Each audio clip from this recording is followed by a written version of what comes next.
కీర్తనల గ్రంథము 28వ అధ్యాయము ధ్యానిద్దాం. యెహోవా, నేను నీకు మొరపెట్టుచున్నాను.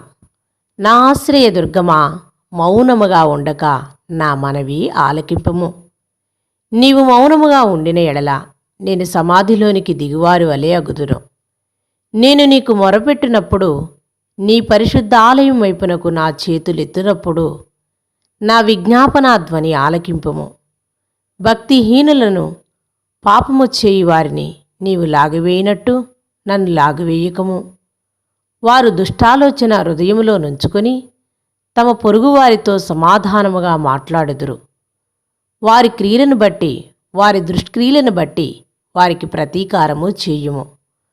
వారు చేసిన పనిని బట్టి వారికి ప్రతీకారము చేయుము. వారికి తగిన ప్రతిఫలమిమ్ము. యెహోవా కార్యములను వారు లక్ష్యపెట్టరు, ఆయన హస్తకృత్యములను వారు లక్ష్యపెట్టరు. కావున ఆయన వారిని వృద్ధిపరచక నిర్మూలము చేయును. యెహోవా నా విజ్ఞాపనా ధ్వని ఆలకించి ఉన్నాడు. ఆయనకు స్తోత్రము కలుగును గాక. యెహోవా నా ఆశ్రయము, నా కేడము, నా హృదయము ఆయన యందు నమ్మిక ఉంచెను గనుక నాకు సహాయము కలిగెను.